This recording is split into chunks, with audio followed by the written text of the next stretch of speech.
हमारे बाप दादा पुरखे तब नहीं डरे तुम्हारी उस तलवार से, तो आज हम तुमसे डरेंगे? तुम तो डरे हुए लोग हो, हमें क्या डराओगे यार? ये बोलना शुरू करा है आपने, इसीलिए इस देश में बड़ी उथल पुथल है। इसलिए लोगों को मोदी नाम की जो चीज है, ये कोई शख्स नहीं है, मोदी कोई एक इंसान नहीं है। मोदी 1000 साल के बाद 1000 साल पे सनातनियों पे 2 अत्याचार जो जुल्म हुए हैं, उस जुल्म को समाप्त करने वाली एक खुटी है जिस पे मोदी टंगा हुआ है। यह वो सोच है जिसके 7000 साल की तकलीफों को दूर करने के लिए हमें लगता है कि यह आदमी आया है, इसलिए पूरा देश उसके साथ खड़ा हुआ है और हर आदमी यह चाहता है कि इसको समाप्त करना चाहिए। इसलिए यह देश ने अपनी दिशा तय कर ली है। आपने टॉपिक बहुत अच्छा रखा है। अब मुझे और आपको, सौरभ भाई ने अपनी दिशा तय कर ली है, मैंने अपनी कर ली है। बहुत सारे लोग इस देश में, चाहे वो विवेक अग्निहोत्री जैसे फिल्मकार हों, वो भी बहुत पैसा कमा सकते थे 2 गाली देकर के भारत के सनातन को, 2 गाली देकर के देश के सरकारों को। वो भी क्या कहते हैं, उस लाइन में खड़े हो जाते जहां बहुत सारे राइटर और एक्टर हैं जो उनकी मर्जी के बगैर पैसा नहीं लेते। खड़े हो सकते थे, लेकिन विवेक अग्निहोत्री ने भी वही रास्ता चुना जो सौरभ भाई ने चुना, जो मैंने चुना। और उन्होंने रास्ता चुना इसलिए एक पिक्चर बनाई जिसका नाम है ताशकंद फाइल। वो देश की पहली ऐसी पिक्चर है जिसमें स्क्रिप्ट नहीं लिखा गया है, सारा डॉक्यूमेंटेशन है। कोई अपनी तरफ से उसमें नैरेटिव पैदा नहीं, सिर्फ डॉक्यूमेंट के आधार पर। और ये डॉक्यूमेंट भारत से और पूरी दुनिया से लाके बनाए गए। वही शख्स फिल्म बना रहा है कश्मीर फाइल। आप सब लोगों से मेरी विनती है, ऐसे लोगों को आप कैसे ताकत दे सकते हैं, यह आपको तय करना है। इसलिए कि वैसे ही बड़ी मुश्किल के बाद एक मौका आया है। इसलिए मैं कहता हूं 4 साल का समय नहीं है, यह 4 साल के समय को 400 साल में कन्वर्ट करना है। बहुत पैसा आपने कमाया होगा, बहुत रुतबा कमाया होगा, कोई याद नहीं रखता है।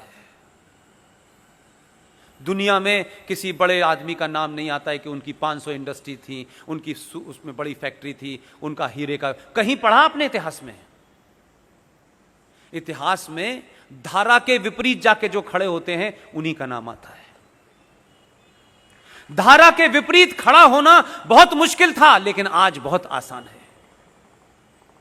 मुंबई जैसे शहर में रात के 9 बजे करोड़पति लोग इसमें बैठे होंगे, बहुत काम उनके पास होंगे, लेकिन दुनिया भर में जो लोग बातें कह रहे हैं, सौरभ भाई जो बात कह रहे हैं, उस दिल ने उनके मन में कहीं कोई आग पैदा कर दी है, इसीलिए वो यहां बैठे हुए हैं। यहां से आपको ना कोई टिकट मिलने वाली है, ना यहां से कोई आपको पद मिलने वाला है, ना कोई नया कॉन्ट्रैक्ट मिलने वाला है, लेकिन आप सब कुछ जानना और जीना चाहते हैं। ये भूख आपको दिल्ली से अपने अपने घरों से उठा के लाई है। नीना जी 3.5 घंटे का सफर करके आई हैं, जितनी देर में मैं दिल्ली पहुंच जाता हूं। कोई बात जरूर है, इस लॉ को जलाए रखिए।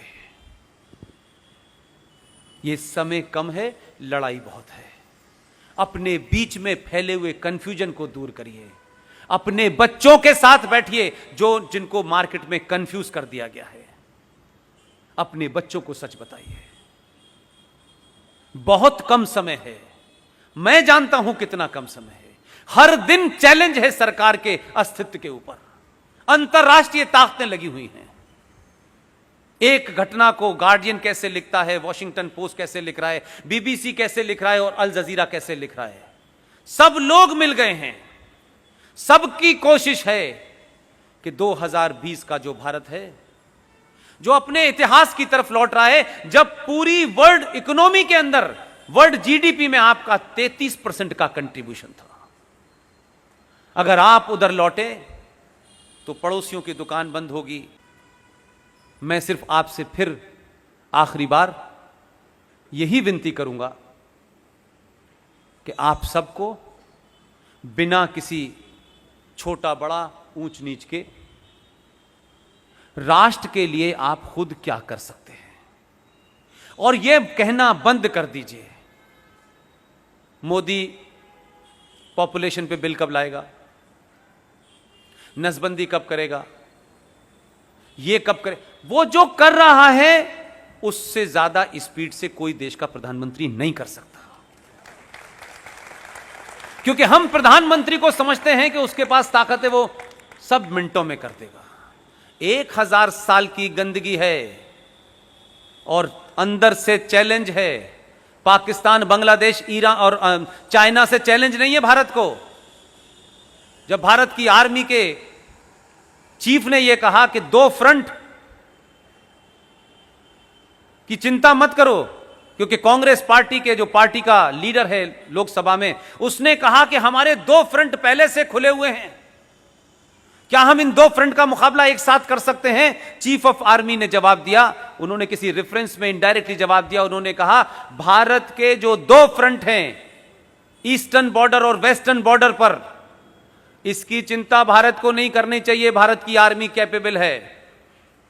मैंने उसके बाद में इस नैरेटिव को कहा भारत का एक तीसरा फ्रंट है जिसकी ज्यादा चिंता करनी चाहिए। यह तीसरा फ्रंट भारत के समाज में घुल मिल के बैठा हुआ है, जो कहता है हम भाई भाई हैं। अभी भी आपको भाई भाई का फर्क नहीं पता चल पा रहा।